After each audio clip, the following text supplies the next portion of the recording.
Welcome to Let's UnWine, powered by VizyPay. I'm your host, Otai Levan. Today's series is in partnership with Paytech Women, and our topic today is digital identity, from payments, fintech, and banking. This session will be recorded and will be uploaded to both YouTube channels, Paytech Women and VizyPay's. Those that are joining us, hello, I see you there. Please, I encourage you to actively participate in our conversation. So if you have any questions, go ahead and put it in the chat there, and we'll have some time towards the end for some Q&A. So now I'd like to introduce to you our speakers, Director of Partner Success at Maverick Payments, Amanda Beam, and Amanda Estiverne-Colas, board member at NAFLI. Ladies, thank you so much for joining us. This is a very unique topic, and I am really excited for our conversation. It's going to be an interesting one. Absolutely. Thank you so much for inviting us to participate. Yeah, totally happy to be here. Awesome. Well, let's get started there. So everyone, let's raise your glass. I hope you guys have something to drink, water, whatever your beverage of choice is, and let's unwind. Cheers.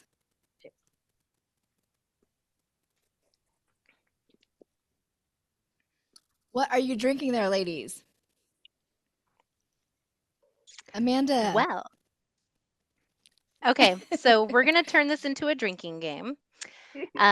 So because you decided to kick off your series with two people with the same name, anytime that you don't prompt us with our last name, we will cheers to that and start drinking to that. So I'll go first. I'm drinking a San Panagrio drink that is like a blood Nice. orange flavor, and it is delicious. Yes. Okay. How about you, Amanda E? I am having a mango peach sparkling water. You know, I'm trying to keep it PG here. I'm still in law, Yeah. so it's Hey, it's 5 o'clock somewhere. I'm drinking this. It's a vodka smoothie called, what is it called? I totally forgot. Punch Out? Yes, Punch Out. That's what it is. out. It is delicious. So just discovered it. It's my new favorite. Okay. All right, ladies. Cheers. Cheers. Cheers. So, one more drink. Digital identity. What does that mean? Because I mean, both of you are from the payment space, and you've crafted your skills and your acknowledge through the experience that you've had. So let's talk about that, because when I think of digital identity, I think it's very holistic. Amanda B, what are your thoughts? Okay. I almost got a drink out of that. I know. So digital identity is really interesting to me, and I absolutely love it. What it means to me is really like who you are online and who you're portraying yourself to be.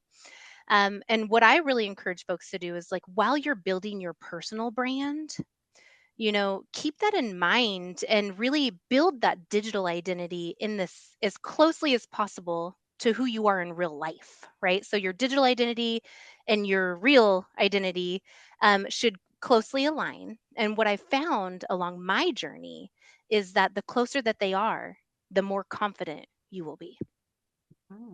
Right on. Yeah, I really love Amanda B's point of view.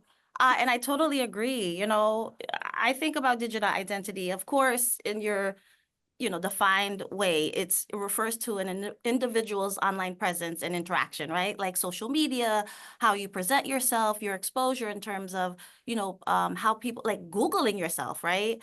And to me, that makes sense. The way I also see digital identity is that it can also be a tool to really push your professional profile. And, I'm excited to talk to everyone today to really, tap into how I've done that and really, worked on the last 2 years of my working on exposure. And to me, it's all around the digital space, like my profile on LinkedIn, like when you Google me, like, some of the things I've done in the past. And so I think digital identity is a great opportunity to be used as a tool.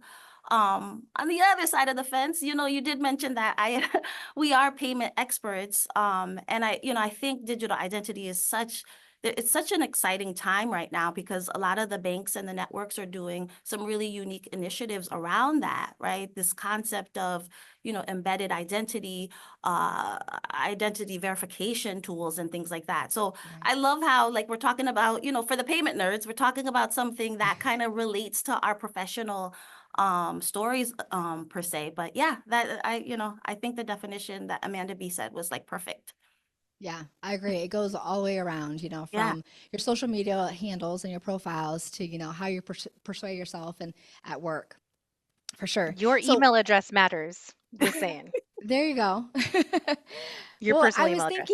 I was thinking about this. So, myself and VizyPay in general, I didn't come from the industry, unless you want to count my teller days at the bank right out of high school. I did do that.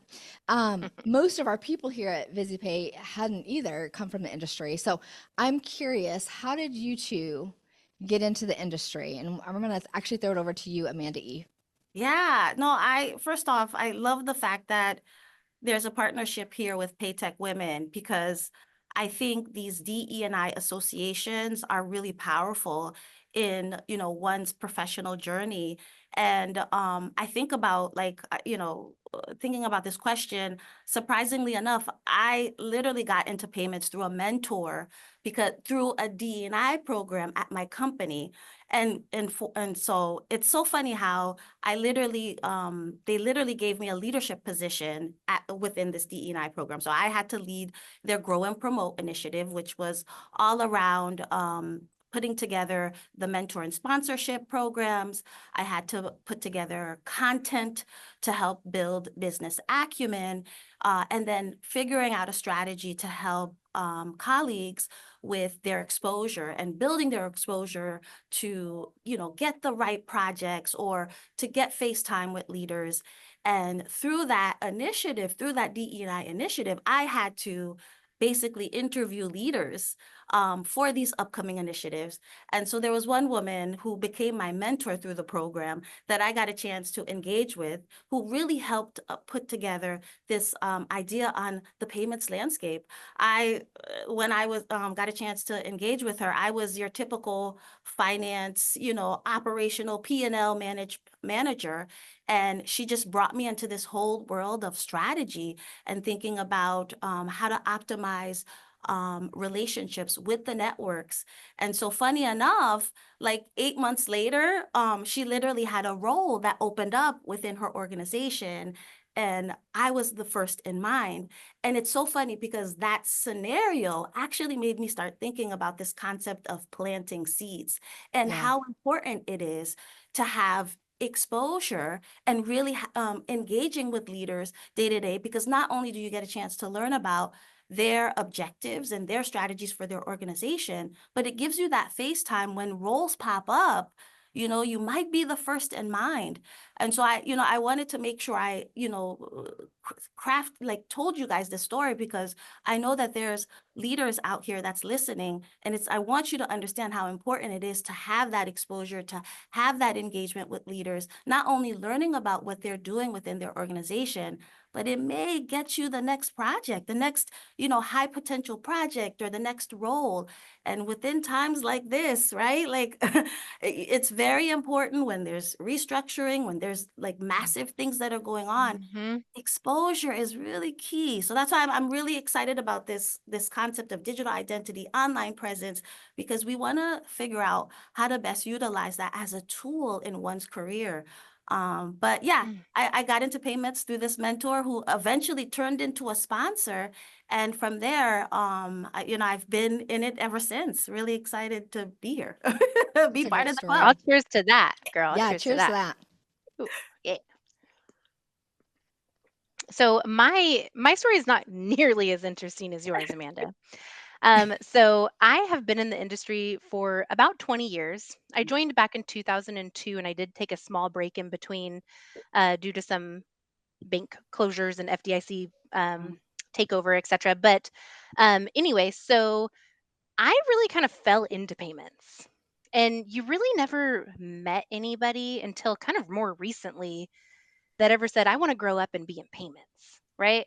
Like before I learned about this industry, I was the classic person that would pull up to a 7-Eleven, swipe my card and leave with my Slurpee and never think about it again, you know? And there's this hidden industry that is right before our eyes, but we don't even know it's there to the average consumer.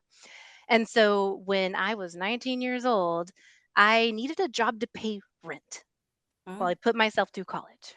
and I literally fell into payments.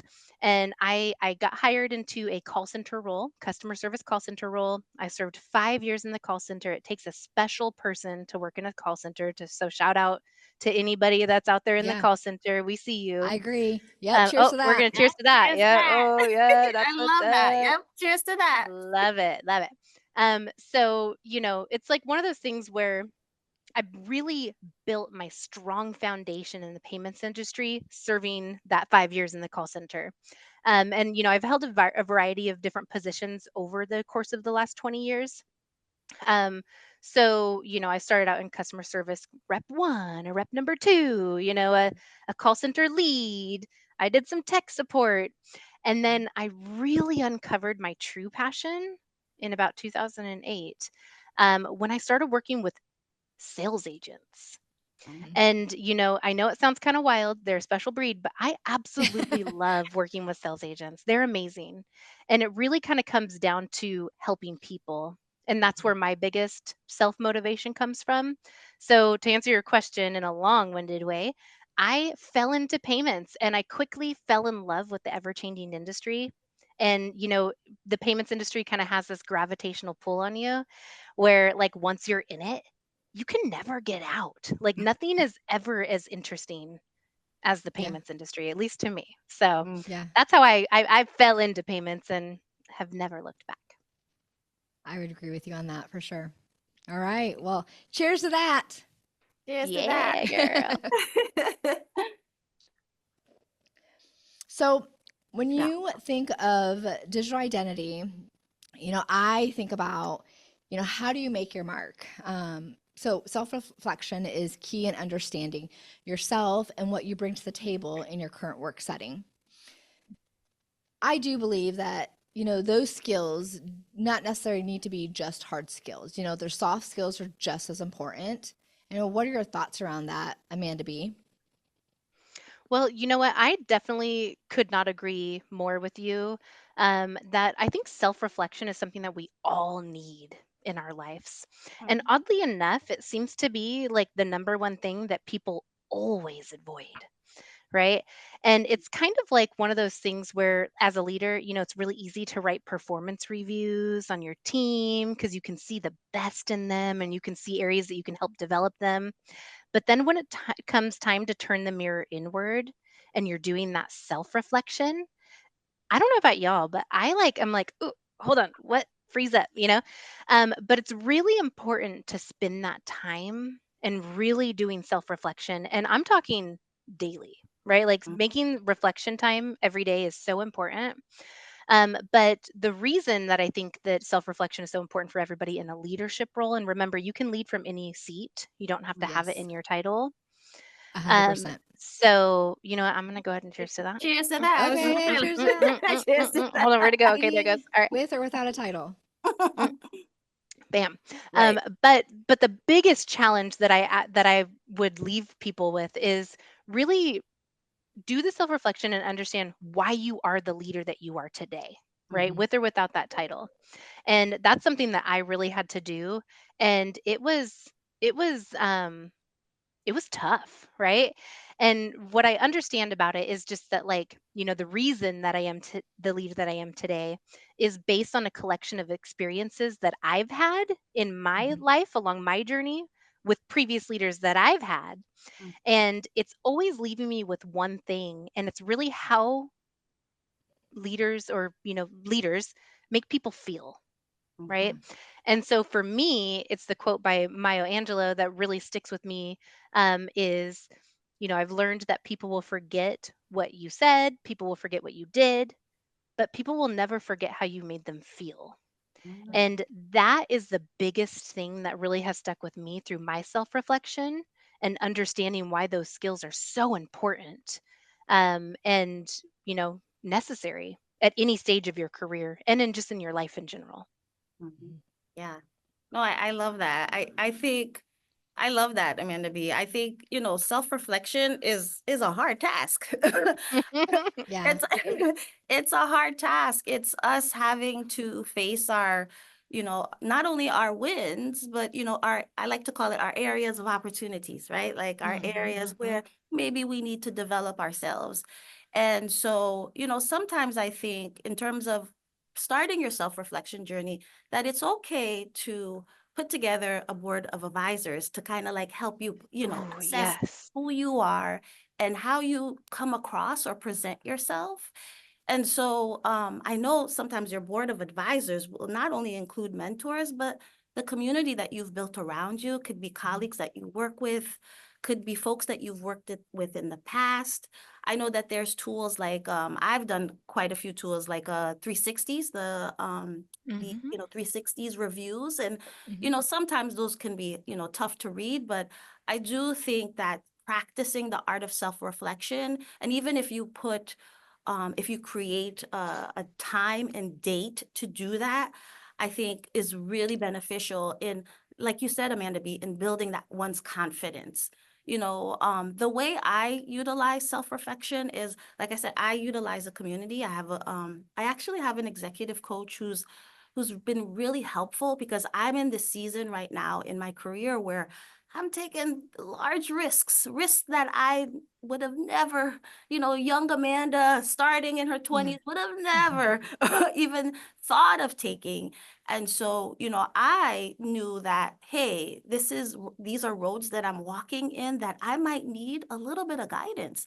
I might need a little bit of advice as I'm walking along this different road, this different journey. And so, I think self-reflection is, of course, a key tool in building one's career.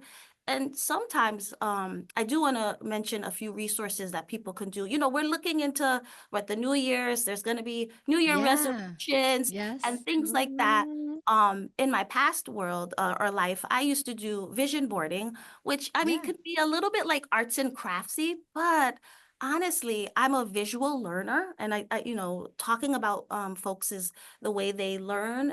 I learn visually, and sometimes to see it then helps me believe it. And Yeah. so I Mhm. think practicing that is helpful.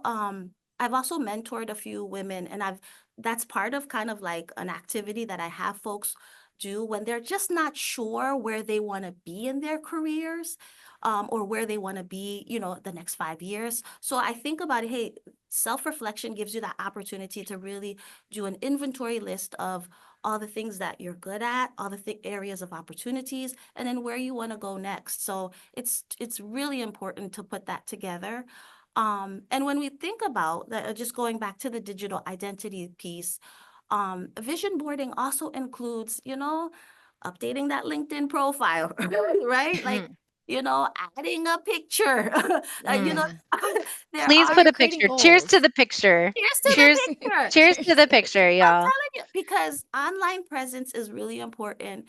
And for some of the individuals that may be out there looking for roles right now, you'd be surprised what maybe your resume is one thing, but there's employers taking a look at your LinkedIn. They're, Googling your background.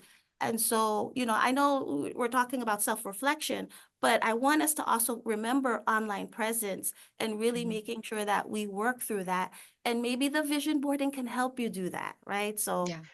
I um, think that your yeah. reflection actually totally ties in with, like, so self-reflect your real life and your life Mhm. choices, right? Yeah, Like that's Mhm. one thing. But right. like you also have to self-reflect on your digital identity, right? And Exactly. they should be one and the same or very similar. Mm-hmm. Of course there's different levels of, conversation it's called, where, there's certain things that you will share on like a LinkedIn that maybe you know, or maybe you won't share on LinkedIn versus like maybe a Facebook or something, Yeah, Sure. yeah, So like definitely knowing your audience, but I think the self-reflection piece of it isn't just for your human physical self, it's yeah. also for your digital identity. You need to reflect on your LinkedIn and make sure you're Yeah. keeping that current and you're being active on there, because in today's world, with all this technology, we're not just tied to our little region anymore.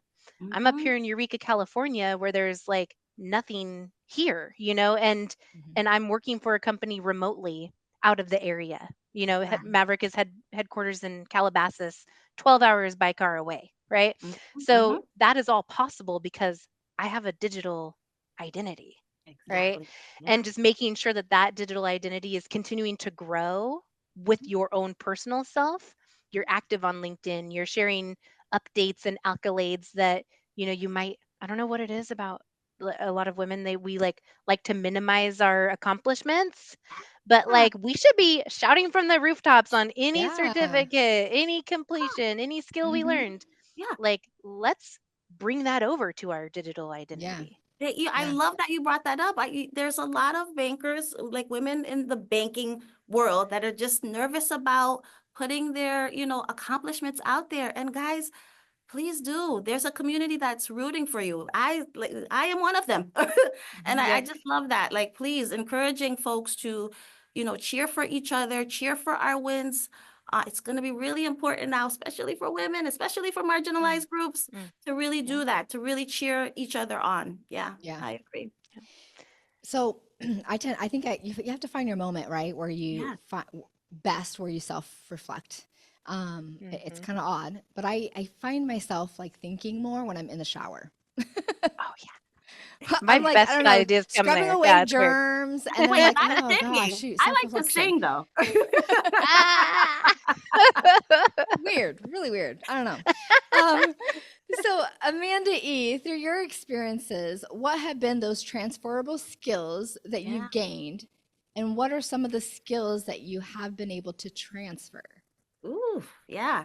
Yeah. Ooh, it's been a long ride, right? It's like 20 plus years in the financial services space. Whew. I know. Oof, I know. I hopefully I'm aging You were well. born into it, girl. Yeah. So, I like this question because just like the self-reflection conversation, really having a community help you kind of think about, what your areas, the areas that you're really good at. And, I think about my transferable skills, and three of them, one is, strategic, relationships. Like, I know how to, build really strong relationships. Yes, Like, you I know do. how to, Yes, you yeah. do. Right. I know how to still check in, how to, just keep the relationship alive. And you'd be surprised how that's a superpower, especially regardless what industry you're in, regardless what space, regardless what title. It's really important to build strong relationships, especially as you're building yourself within your professional careers. It could be, the old manager from 5 years ago, or someone that you worked with on a DE&I project, or someone you met at Paytech Women, the annual event. It's really important to kind of maintain some of these relationships, because those are opportunities to collaborate, which is what I've done, right? I've done a lot of things where I've gotten a chance to collaborate with some of these relationships. I've built influence in some of these relationships, so I get a chance to be an advisor. So relationship management is one of them. Communicating, I guess articulating complex information is another a skill set of mine. So maybe calling it Okay. a translator. Because if you think about it, in my past world, I get a chance to work with really unique individuals, subject matter experts in all different areas. Mhm. And my, love of curiosity within this space encourages me to not only learn about everyone's area or everyone's piece of the puzzle, but then I get a chance to translate that information to everyone, to then help put together our business case to our clients, our strategies to our clients. So Mhm. things like that, I've gotten a chance. That I think that is a really good skill set of mine, is being a translator. Um, Oh, and I'm trying to think of the last one. Oh, relationship management, translator, and just really navigating complexity. Like, I feel like navigating like really tough times. I'm the leader that can really stay calm and, be that go-to person. I'm the leader that still encourages and inspires and motivates folks without Mhm. especially if someone's having a hard time, I help nurture you and get you through everything. So I think those are my three key skill sets that I found that's been transferable in every role that I've been in. It's been helpful for me in terms of how I collaborate with teams, how I work with folks, and then it's given me a good reputation where if you want to work with Amanda, she's fun, right? Like she knows what Yeah, she's she is. talking about. Yay. What about you, Amanda B? What about you? What's Well, your first of all, I'm going to cheers to the translator because we all oh need a few of those in our right? life. Okay, cheers to that. So it's really interesting to me. I'm really kind of growing into my journey still, right? Mm, That's really kind of what my stage is, right? And sometimes I catch myself going like, okay, what do I have? I also have folks that I have built relationships with where we're kind of mentoring each other in a way, right? yeah. And you don't even realize it, but like if you take a pause and you take a step back and you realize, look how far I've come over the course of this 20 years that you blink and it passes by, holy smokes. But realizing that everybody has something to offer at every stage of their career and their journey, right? But for some reason, when that whole self-reflection piece comes back into it, sometimes folks stand before the mirror and they're wondering, what are my strengths? Mm, What are my Mhm. skills? What do I have to offer? Right? And I feel like that is a thing that's more common than we even know, right? And so like first of all, I'll just put that out there that everybody has something to offer. There's yes. always a skill set that you can bring to the table, period. Right? Yeah. I agree. So, sometimes it's hard to see them within our own selves. Again, we can see other people's strengths and, Mm, opportunities for improvement. But when it comes to identifying our own, it's so tough. mhm, And so, like I have some strengths that I love to share. Of course, I feel like being kind is one of them, mm, like being approachable, having relationship management skills. I can connect with almost anybody, Mhm. right? Because I'm just Yes, you can. non-judgmental. I'm non-biased. Like I'm just here. I love You're meeting just people right where happy. they're at. It is, and you want to know what's funny about that is, I recently used a program called Clifton Strengths. I'm not sure if mm. anyone's ever heard of Yeah. that, but it Strengths is. finders. Oh my goodness. Yeah. And so I kind of view the strengths as kind of like skill sets, right? So that's kind of where I'm going with this. Mhm. Um, but in the Clifton Strengths, the Strength Finder, it's like a 30-minute survey that has, I don't even know, like maybe 45 questions or something. And you're really prompted to just read the question, Mhm. answer, right? And they're kind of tricky because they ask the same question in different ways to like check Mhm. your reflexes, and so my top 5 Clifton strengths that came back, which I'm going to share with you guys, and you might be surprised. Number 1 came in as includer, Mhm. Oh, because I absolutely love to include people. If I see yeah. someone off on their own, absolutely not on my watch. Like they're coming in and they're being included. So Mhm. I absolutely love my top strength includer.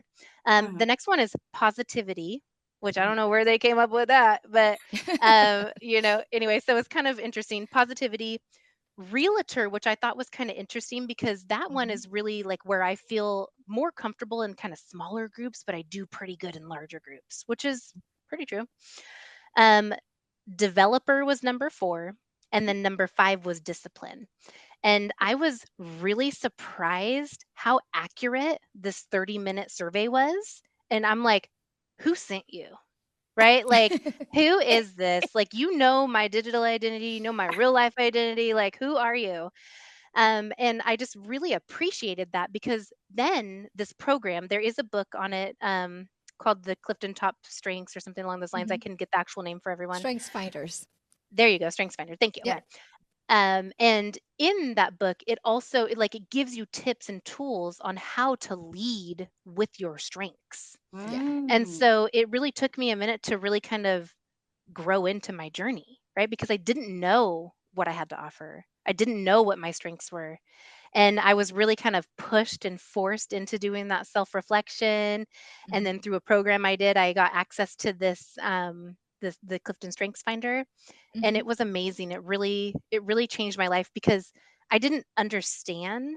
Mm, Like, I knew that these were things that I excelled in. I just didn't understand that that was a transferable skill set that mattered. Mhm. mhm, I mhm, literally Yeah. just gave myself chills, okay? mm. Like, it literally those skills that sometimes you don't even realize are a big deal Mhm. are actually a big deal. So I'm gonna go ahead and cheers to That's that, y'all. right. I was Yeah. just I mean, waiting they for that. are. Oh, dang, I stole your cheers, sorry. You know what? Actually, one Yeah. more thing about that. So, like, about the transferable skill set, right? I recently had a conversation with a woman that reached out to me, and she was part of a layoff that recently happened with some of the companies out in the industry. And she said to me, Amanda, can you help me? And I thought, you guys, I don't know what happened. It creeped in. That imposter syndrome creeped in. How can I help you? What? You know? And I had a conversation with her. I scheduled a call. We hopped on, and she was in a sales role. And I said to her, do you realize how endless your options are with that Mhm. transferable skill set? And she looked at me like, what? You know? And I was thinking to myself, like, I know. I was there too. But Mhm. I helped her understand and realize, like, hey, like, she was previously in an insurance sales role. She came over to the payments industry selling merchant services. She's been in it for about 2 years, and then unfortunately was, one of the unlucky ones that got dealt that hand of layoff. And so I helped her realize that the sales skill is a transferable skill set, and in the payments ecosystem alone, there's so many different areas that she can translate that skill to, Mhm. and that was easy for me to see. Mm, It was camouflaged Mhm. to her, yeah, right? Yeah. And yeah. then after that call, after she thanked me for my time and helping her open her perception and see things in a different way. And Mhm. when I ended that call, I said, "Oh my gosh, I really did help her because I could see her skills. She couldn't see them herself." Yeah. Right. Yeah, this Wild. this is this is the importance of community, and this is what I'm saying in terms of like adding, having a really strong community of folks that you trust as part of your self-reflection. Like it's Mhm. so powerful because sometimes we can't see it, right? We're too Mhm. busy in the day to day, or we're too busy, trying to maintain, or maybe we're trying to figure things out. We're operating in new waters, but we Mhm. need to get, have a community to remind us of all our, our greatest strengths. So Yeah. appreciate Yes. that. I love that, Amanda. Yeah, I love that you share Thanks, that. Amanda. Strengths finders, I have done it too, and I'm trying to remember my top 5 strengths. Strategic, futuristic, achiever. I think Okay. relator is one of them, and I can't Yeah. remember the last one. But yeah, it's been a Checks while. out, It, girl. I it's a checked great. out. I totally see relater. I totally see that. Yeah, Yeah, strategic. Yeah. I totally see all of it. yeah. Well, and so this goes into like, yeah, soft skills is just as important, and this is what it is. I mean, it Yeah. goes deeper than just looking at a resume. It's not just about the task and what you did and what impact you made. I mean, at what point? And I'm going to throw it over to you, Amanda B. When did you feel that you were thriving in this business? Okay. This one is really interesting to me. Okay. So I spent, it's kind of it's over the course of 20 years, it's been a little, little bit of time. Mm, So during that time, I had these strong female leader figures Yeah, that were in my career path. And mm, I thought to myself, I'm going to be her, yeah, you mm, know? And I idolized this woman. And I was just like, wow, I'm gonna do everything I can to be in the C-suite level and da da da da da. Like, and no matter how hard I tried, I could never be her. I mm. could never be Terry because you want to know what? I'm Amanda. And at that moment is quite honestly when I unlocked my not only personal life but Yeah. professional life, right? hmm Like, I really understood then, like, I that's when I unlocked it. That's my aha moment, when I gave myself permission to be myself, my authentic self, and Mm, not try to be anyone else. Of course, you take little tips and tricks from all the different people, and then, like, your journey that you want to, that, oh, I like that, like, build up your bag, but make it your own. right? Yeah. So that's my aha moment when I gave myself permission to be my authentic self. Mhm. And, I only did that over a course of years of failing to be somebody Mm, else that I idolized. mm, And it's I, okay to yeah. fail. I mean, failing is all part of growth. It's Oh my, part of the process. it's Yeah. part of the process. It's funny. I think this question is it's a little scary because I feel like I'm still chasing that moment of I got this.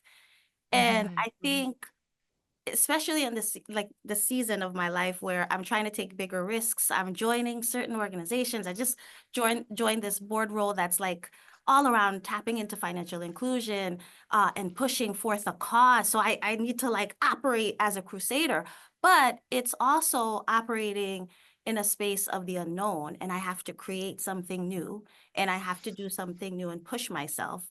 Mhm. And so this concept of, having this, I got this, I'm actually redirecting my energy in more of recovery and more Mm. like, hey, can I recover as fast as I can due to particular setbacks? Or if this doesn't work, Mm. can I like dust it off as fast as I can, get up again and try something new? I'm also chasing a lot of experiences to help me sit in that, like stand in my confidence. So I've done some really unique things. Like this year, I went to Bangkok and I hosted 3-day event with 30 women, all around trying to put together, get their, work on their professional development. I went to Milan in October and I interviewed the CEO of Revolut, the UK. And I'm like, I've been doing like this year of yes. And it's almost in order for myself to trust myself to be able to take bigger risks. And so I think I'm working on that, Ote. I know that's a fascinating question because you're like, oh, you got this. Hmm. I'm not there yet. I'm working on it It's, though. And it's kind of one of those things where it's a practice, it's a right? It's not a one and done. No, no, I don't think so. And I think the more experiences that I add under my belt, the better it is. And I really implore the folks here to really try something, take a risk. I know it's tough, but Mhm. maybe leap into that new project where it's just you gotta start from scratch. Or, take that promotion that seems a little hard and maybe you don't have all the qualifications. Because sometimes what we need to work on is our recovery game to build that confidence in us, Mm. right? Like men do this all the time, right? They jump into a role and they're like, hey, if it doesn't work, let's go on to the next. That is something that I think I'm working on to get to the I got this. I'm curious. Yeah, I Yeah. don't know. What's Hmm. your thoughts? What about you, Ote? Are you working on the I got this? I don't got this, Oh, but we're all Looks I like working you on want to do. get Looks like this. you do. I it. think that that's something I every day I am like, I don't know, I feel like I missed a step or something happens. But at the end of the day, I do decompress and I do self-reflect in the shower. And like, okay, what did I accomplish today? um, so now I want to throw this over to when we think of inclusion, what tools and resources could allow an organization to work outside of the box and the standard practice? How are those tools and resources factoring the different learning styles, right? Because that's what inclusion's about is, bringing people together with different styles and how do you include everybody in that? Yeah. Amanda Yeah. B, Ooh. you almost Oh, caught me. oh, Right. oh, It oh. was like Dang, because I'm feeling a little thirsty too. Okay. Okay. You know what? Honestly, inclusion is super important, really, like for anything that you're doing, but especially training and development, Mhm. right? Training and development is one of my deepest passions. It's one of my Clifton top strengths, right? Developer. And I just really, really love, love, love teaching people and really just uncovering the strengths that they have within them that they don't even know that they have, right? And so when you're teaching somebody or like when you talk about like the diversity of learning styles and different things like that, Mhm. it's really important to hit all the different learning styles because you can't just write a policy and procedure and give it to your team and say, okay, here's your Mhm. 30-page doc. Got it? you know? Like Yeah. that is not how the average human brain works because a lot of people are combination learners too, right? Mm-hmm. So like if you give me that 30-page doc or like a 20 paragraph essay, like oof, I don't know if I'm going to get everything out of that, right? But if you pair that with a live webinar like this where we're kind of reviewing the policy. You give examples of how you're going to be seeing that in the real world, right? Like what it looks like implemented. How are you going to act with this? And then you also give them stuff to refer back to and then allow them to do the process in front of you, right? It's kind Mm-hmm. of like hitting all those learning styles because, like I said, a lot of people are just combination learners. Yeah. And I'm one of them. I'm Yeah. people. Yeah. Yeah. Yeah. Well, You know, adults are kinesthetic learners. I mean, they need to learn by doing the work. yeah. Mm-hmm. Yeah. I Yeah. I think so too. So I'm a product of the importance of ERGs within an organization. Mm-hmm. I've led a lot of initiatives around ERGs and like really putting together mentor and sponsorship programs and things like that. And it just like I think about this partnership with Paytech Women. It's so important to have these types of associations that are available that are tapped into these organizations because Mm-hmm. right, it gives you an opportunity to learn best practices from folks outside of your world so you can bring in those creative ideas internally. It also gives you an opportunity to be mentored by other women that are thriving within this industry. And then it's funny, a very important word to me is called support, and it's providing that level of support so folks can be able to walk in and take bigger risks or take a hard role. And having ERGs, having associations like Paytech Women do help enable providing confidence building for folks, for their members. And so to Mm-hmm. me, I think like ERGs are really important. I don't know, DE and I is being scrutinized lately. I know, like, especially with everything that's going on with Walmart, and you never know what other companies are going to follow suit, which is a little scary. But Mm-hmm. I just, to me, I do think those groups are very important because it offers things outside of your role where you can bring in those skill sets that you learn back into your role, like leading initiatives or, Mm-hmm. the best practices from the leaders that you're learning. So I do think, I do think there's an area of opportunities there. Like I said, I'm a product of ERG. Like that's really helped build me up as a leader. And so I think that's a good resource that organizations still continue need to invest in. Mhm. Absolutely. And also like with the like the internal groups and Yeah, whatnot, like yeah. with companies, larger companies that have like a corporate type of sponsorship through Paytech Women, Mm-hmm. they Yep. really have the freedom to Mhm. do what they want with their internal chapter, right? So Ah, like this year I was part of launching the internal Paytech Women chapter in oh, Maverick Payments. nice. And it has been an amazing experience because it's kind of like one of those things where kind of thinking outside the box, where we're just kind of pulling up a topic a month. Actually, we surveyed the Mm-hmm. group because there's, a limited number of spots, but we have the people in there.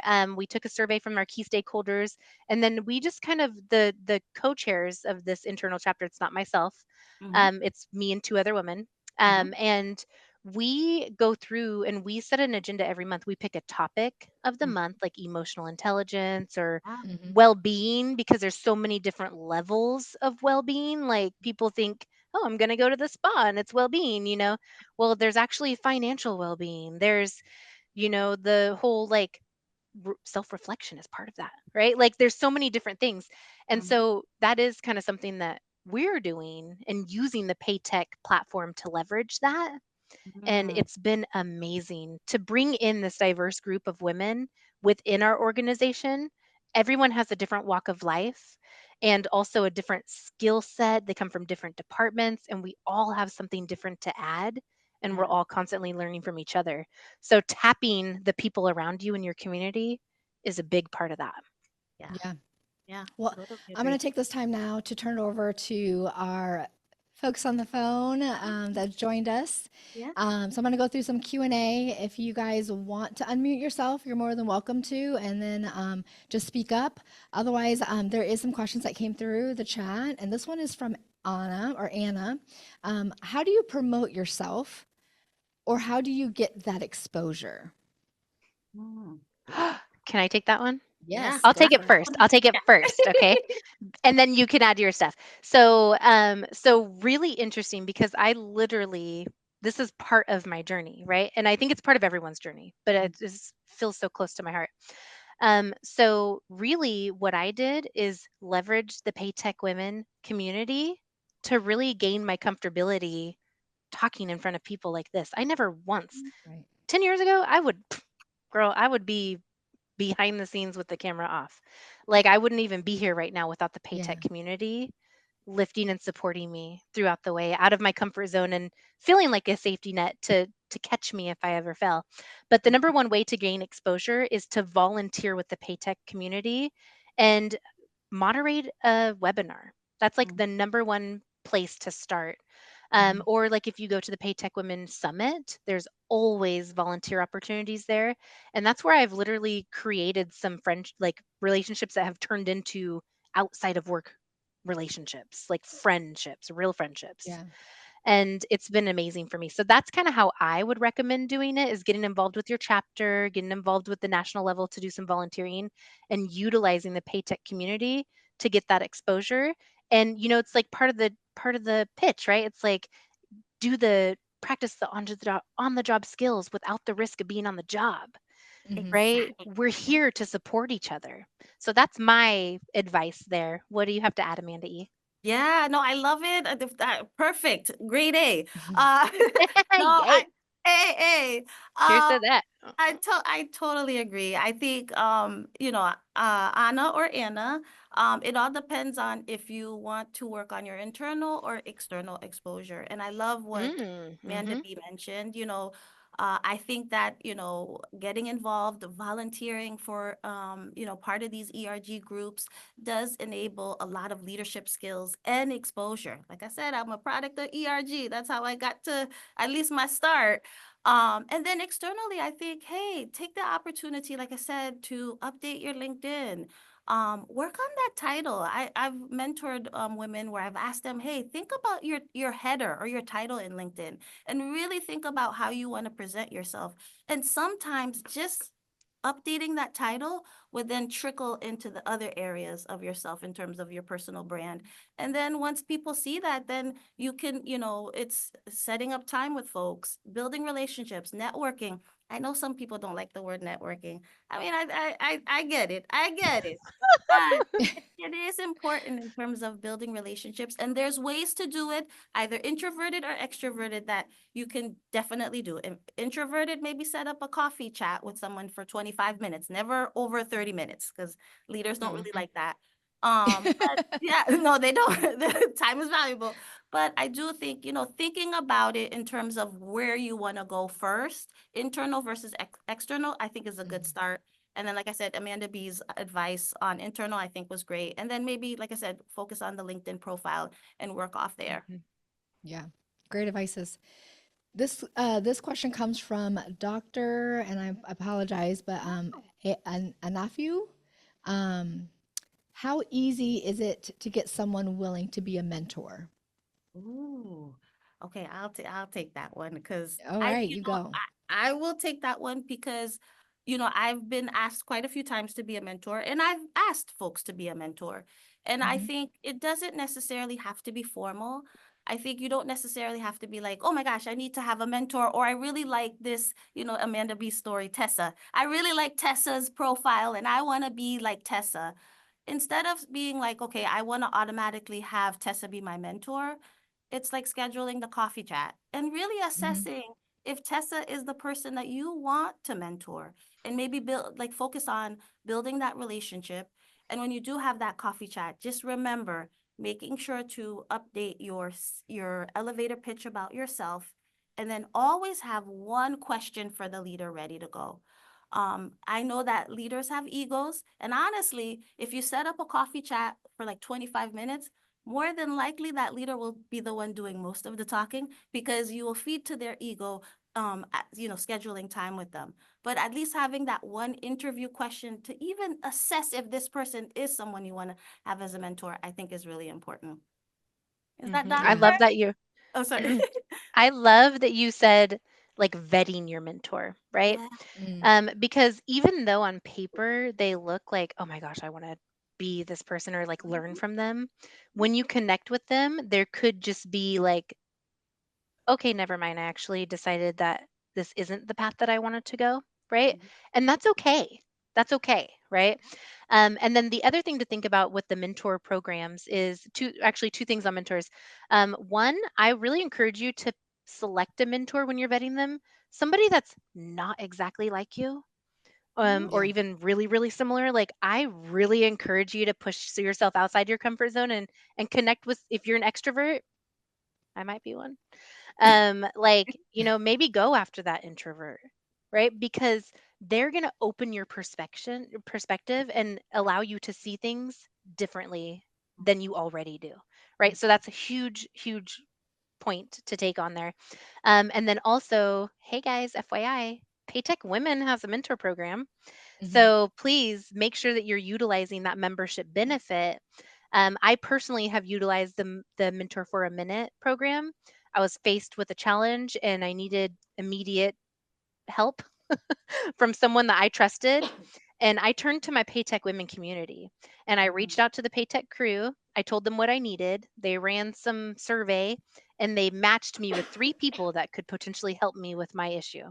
I reached out to them and guess what? They helped me.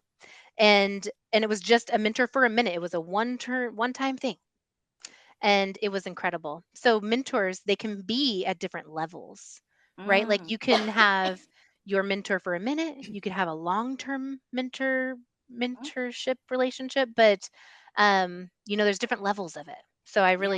I love that. I love Mentors that. are awesome though.